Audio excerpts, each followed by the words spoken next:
For some people, going to the beach is a great way to unwind, swim, and get tanned. But for these people, a regular day to the beach in California was truly memorable after seeing a giant weird fish washed up on the beach. The monstrous fish is actually a deep-sea creature that only lives at 3,000 feet below the surface of the ocean. So what made it come up? And more importantly, how did it get to the beach? People speculated, but scientists had the answers. Almost one after another, 2 of these sea creatures were found on the Californian beaches. Some people believed that the fish was a sign that an earthquake was soon coming, but scientists soon found the truth. Before talking about the cause of death, let's find something about these creatures.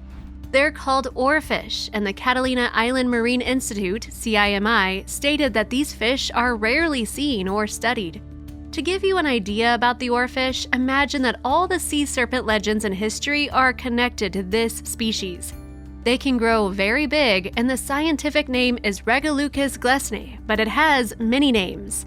The oarfish is also called king of the herring, Pacific oarfish, streamer fish, or ribbon fish. Living so deep under the sea, scientists don't know much about the oarfish. The first of its kind was discovered in 1772. It was huge. Norwegian biologist Peter Ascanius discovered the fish. The ones discovered on the Californian beaches have had terrible fates, though. As they live only in the deep sea, it would have been weird to see one, especially on the beach. But how did they manage to get to the surface? One of the oarfish discovered on the beach was pregnant, and the other one was full of worms. The pregnant one was 14 feet long and had thousands of eggs inside waiting to be released. Here's what an expert said. "The pregnant oarfish was in good enough condition that you could eat it," said Russ Vetter with the Southwest Fisheries Science Center. When biologists dissected it, they saw thousands of eggs in its 6 feet long ovaries. Because there were no other deadly wounds on the pregnant oarfish except a lost tail, biologists said that it had some little bite marks, but the cause of death was still a mystery. As for the other sea creature, prepare to be shocked. A snorkeler found the large oarfish and dragged it to the Catalina shore. When they dissected it, Professor Armand Curis said, "In this little piece of intestine that we had, we found quite a few of these rather large larval tapeworms. One of them was about 15 centimeters, and that's not all." Armand continues, informing us that they only got a small piece of intestine for the study, but taking into account how big the fish was, it probably had dozens, if not hundreds, of parasites in it. Scientists have a few speculations of their own on the death of the oarfish and on what made them come to the surface of the water in just a week. This is where Milton Love, a research biologist, explains his theory, and it's unbelievable. "It looks like oarfish are not great swimmers," said Milton, "so a high current could have swept and killed them in the process. This would be a probable cause of death for both the healthy oarfish and the one infested with parasites." With the Scripps Institution of Oceanography, Phil Hastings believes the same thing because oarfish can get easily disoriented, and if they enter the surf zone, they'll probably have trouble maneuvering back out to sea. People from California saw the huge, weird-looking fish and were shocked. Imagine that if not even scientists can easily see this species, citizens are less likely to see it.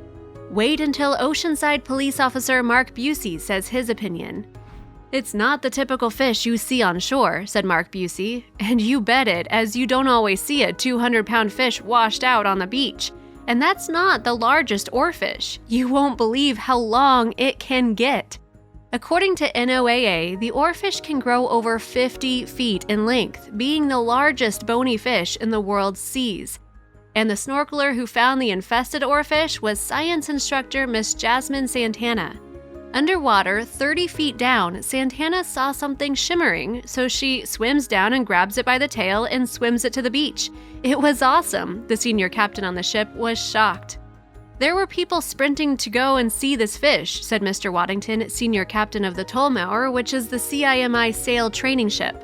"We've never seen a fish this big," he said. Santana needed a bit of help. Miss Santana told Mr. Waddington that if she didn't do it, nobody will believe me. The snorkeler pulled the carcass of the fish for over 75 feet until others came to help her bring it to the shore, and soon everyone would believe her. Wondering when was the largest oarfish recorded? A group of Navy SEALs found off Coronado, close to San Diego, the largest specimen of oarfish ever recorded. It was 26 feet long. It happened back in 1996, and as Miss Santana, they took a picture for people to believe them.